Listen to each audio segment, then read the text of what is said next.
¿Por qué filosofía aquí y ahora especiales? Hay temas insoslayables de pensar, de reflexionar y ofrecer nuestra propia interpretación de los hechos históricos. El Islam y los Estados Unidos, los dos dicen tener a Dios de su lado. La guerra del Paraguay es un genocidio silenciado. Había que liquidar al Paraguay. El Paraguay de Francisco Solano López. Vamos a hablar de literatura y política para pensar el compromiso del escritor. Los ejemplos de Sartre, Rodolfo Walsh, como el Eternauta de Oestergel que dice: desde ahora estamos solos, completamente solos. ¿Quiénes pensaron la Argentina de otra manera? John William Cook. El peronismo es el hecho maldito del país burgués. Raúl Scalabrini Ortiz Queda en el recuerdo de todos como uno de los principales representantes del pensamiento nacional y popular. El imperativo más profundo que tenemos: pensar por nosotros mismos.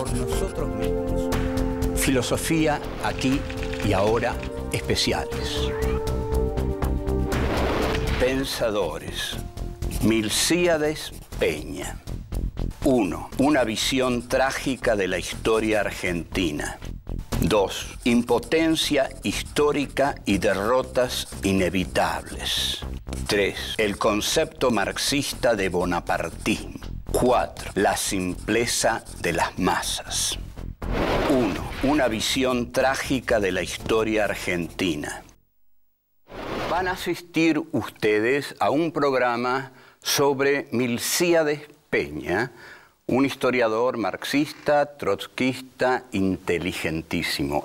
Bueno, Milcíades Peña, hombre inteligentísimo, brillante, gran historiador, nace en 1933.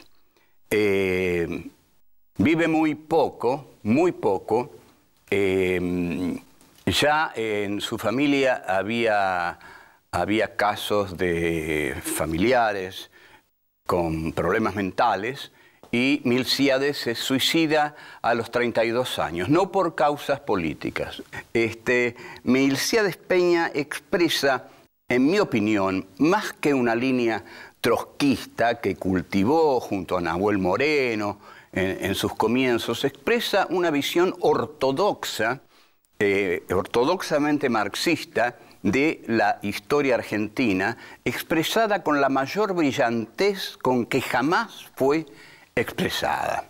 De modo que consideramos que en una democracia lo menos que podemos hacer es estudiar a un hombre tan inteligente como Milcíades Peña. En 1963, Milcíades Peña ocupaba los kioscos de la República Argentina con una revista que se llamaba Fichas. Se vendía en el kiosco El Lorraine, donde se vendían revistas como El Escarabajo de Oro, y también se vendía Fichas, que la compraban muchos. Vamos a ver cuál es la interpretación que da Milcíades Peña de la historia argentina. Como buen marxista, la interpretación que da es una interpretación clasista, es una interpretación basada en la lucha de clases. Ustedes saben o no sabrán, pero para una interpretación marxista la historia avanza dialécticamente en base a los antagonismos entre las dos clases hegemónicas que se enfrentan, que son la burguesía y el proletariado, tal como aparece en los comienzos del Manifiesto Comunista de Karl Marx de 1848. Milcíades Peña comienza puntualizando que en el puerto de Buenos Aires la clase social que domina, social, económica y políticamente, es la burguesía comercial porteña. La característica de esta burguesía comercial porteña es que no es productora, no produce nada, importa mercadería británica y la introduce dentro del país. Es una clase intermediaria y no productora. Por otro lado, la otra clase que hay es la de los estancieros y saladeristas bonaerenses. Es muy interesante marcar que hasta caseros, los estancieros de la Pampa Húmeda, los estancieros bonaerenses, son saladeristas, venden carnes salada a los mercados esclavistas. Esta clase, si bien es una clase productora, es una clase exportadora, es una clase que mira para afuera porque no le interesa el mercado interno, porque en el mercado interno no va a vender carne salada, sino que le interesa el mercado externo. O sea, ¿qué tendríamos entonces? Dos clases. La primera clase es la burguesía mercantil porteña, que no es productora. En este sentido, le interesa el mercado interno, pero solo para vender en él la mercadería británica. La otra clase es la clase de los ganaderos y saladeristas bonaerenses, que son productores, pero no les interesa el mercado interno, pero no les interesa el mercado interno porque el producto que fabrican lo tienen que exportar. Se desentiende del resto del país la clase de los estancieros y saladeristas bonaerenses. O sea que tenemos hasta ahora dos clases. A una le interesa el mercado interno, pero solamente para meter ahí la mercadería que importan de Inglaterra. La otra sí es productora, pero es productora para exportar lo que produce. Hay algo que falta aquí. Hay algo que falta para ser un país. Lo que falta es una clase cuya producción nacional necesite de un mercado interno comprador. Esta es la visión trágica de Milcíades Peña. Lo que faltó en la Argentina, dice, es una clase capitalista dinámica que produjera en el mercado interno, produjera nacionalmente, produjera en la Argentina para el mercado interno nacional. O sea, que no fuera ni intermediaria de la mercadería británica, ni exportadora de productos agrarios para el imperio. Entonces, esa clase faltó. La clase industrial nacional que fabricara para un mercado interno consumidor. Volvemos. 2. Impotencia histórica y derrotas inevitables. En suma, para Milcíades Peña, la cosa podría resumirse así. Las opciones de la República Argentina en el siglo XIX eran dos. O el atraso con el apoyo popular, tal como lo habría representado Juan Manuel de Rosas, ¿no? O, si no, el progreso, tal como lo representa la llamada Organización Nacional, tras el carro de la oligarquía y el imperialismo. La oligarquía realiza el progreso, pero unida al carro del imperialismo. Este es un planteo claramente marxista que presenta dos opciones. Es muy discutible porque es un planteo economicista que deja de lado una reflexión política sobre esta difícil cuestión, que plantea como de hierro, como necesaria, porque la plantea como dialéctica. Ahora, Milcíades Peña cree algo que para mí es muy serio. Cree que la oligarquía y la burguesía de Buenos Aires, que va a representar Mitre, que van a representar Sarmiento, que va a representar Avellaneda y finalmente Roca, es progresiva en la medida en que aniquila al federalismo de las provincias, que es un sistema económico precapitalista, y cree que la economía que se realiza a partir de caseros es capitalista porque está unida a Gran Bretaña, que es la que representa el capitalismo en ese momento a nivel universal. Perdón por haber dicho a nivel, pero bueno.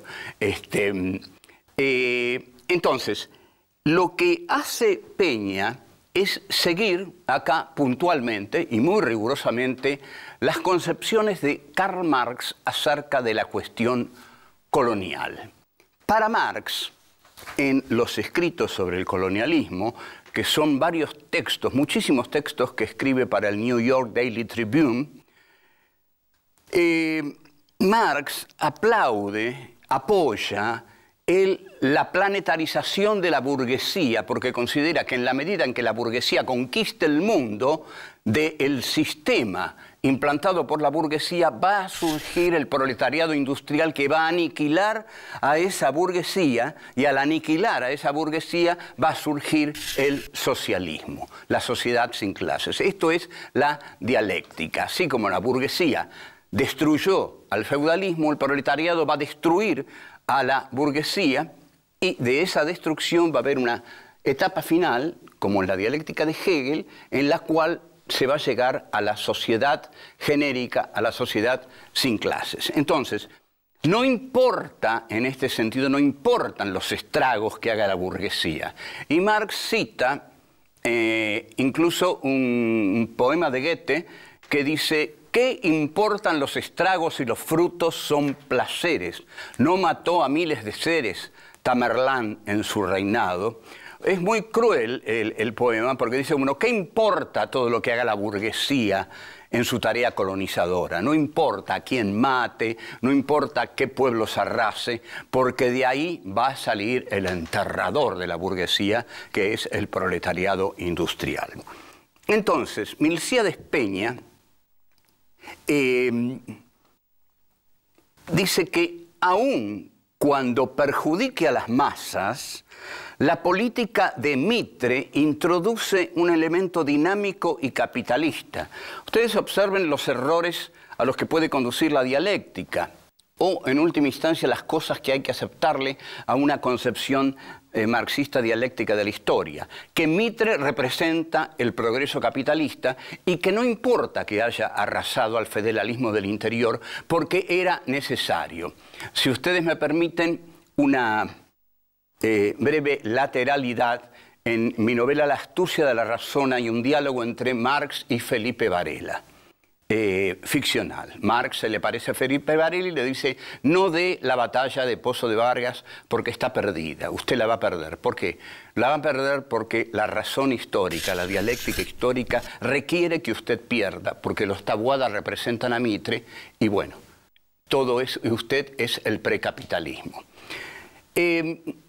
O sea que lo que está planteando Peña es una impotencia histórica de los caudillos federales del interior y de sus montoneras. Eran el precapitalismo, no podía surgir nada nuevo de ahí, porque del único orden social y económico del que podía surgir algo nuevo era la burguesía. Y la burguesía la representaba, mal o bien, Buenos Aires. O sea que plantea la derrota inevitable del federalismo a manos de Buenos Aires, tal como ocurrió, en efecto, pero no ocurrió para que surgiera ningún capitalismo pujante, porque si no, habríamos sido otro país. Esta posición, curiosamente, desde la izquierda, lo lleva a Peña a coincidir con los planteos de Sarmiento y de Mitre, que también desde la derecha dicen lo mismo. Hay que terminar con la barbarie, hay que terminar con el gauchaje alzado para que podamos llevar la civilización. No hablan en términos marxistas, dicen civilización, pero cuando Milcíades Peña dice modernas relaciones de producción capitalista, está diciendo lo mismo, está diciendo la cultura, la civilización, el tren de la historia. O sea, para subirse al tren de la historia hay que subirse a la línea económico-política que marca Inglaterra y que representa Buenos Aires. Entonces, esto es inevitable. Él mismo va a ver con dolor que no solo no era inevitable, sino que no servía para nada. Pero volvemos. 3. El concepto marxista de bonapartismo. Milcíades Peña fue un apasionado y fervoroso opositor al gobierno de Juan Domingo Perón, al que calificó de bonapartismo. El concepto de bonapartismo lo tenemos que aclarar, es un concepto que Peña toma del 18 Brumario de Luis Bonaparte, un texto notable de Karl Marx. Este concepto de bonapartismo significa que en determinado momento hay un líder que se ubica por encima de las clases, en este sentido es el Bonaparte, se ubica por encima de las clases en un lugar equidistante de esas clases y logra una conciliación de clases. Lo que el bonapartismo dice esencialmente es que es un régimen de conciliación de clases y el marxismo le va a señalar, por supuesto, que un régimen de conciliación de clases no puede hacer la revolución y que si el proletariado entra en una conciliación de clases, entra en un esquema de enajenación para los intereses objetivos de la clase proletaria. Esta es la interpretación de Peña de lo que ocurre en la Argentina en la década del 40. ¿Y cuál es la base? La base es que en el 40 hay un proletariado nuevo sin experiencia sindical anterior, que son los migrantes internos atraídos por la política de la industria liviana de la sustitución de importaciones. Brevemente, cuando hay una crisis en la metrópoli, la colonia prospera, porque la metrópoli en crisis no le puede entregar todo lo que habitualmente le entrega y entonces la colonia lo tiene que fabricar. A esto se le llama sustitución de importaciones. Ahora bien, la sustitución de importaciones implica una migración interna de sectores del campo a la ciudad. Estos sectores que llegan a trabajar en las pequeñas fábricas que sustituyen las importaciones son sectores que no tienen experiencia sindical, que no tienen experiencia de lucha proletaria. Entonces, son sectores que son masa fácil para la manipulación del líder bonapartista. El líder bonapartista puede manejar bien a estos migrantes, a estos nuevos proletarios, porque no tienen conciencia de clase. Entonces, esta clase nueva de migrantes, de obreros nuevos, de cabecitas negras, que sale a defender a Perón el 17 de octubre, para Milcíades Peña el 17 de octubre no va a ser una epopeya obrera, sino que los obreros van a protagonizar esa jornada, aparte de la cosa decididamente muy antiperonista, un poco grosera, de que las masas son sacadas a la calle, etcétera, etcétera.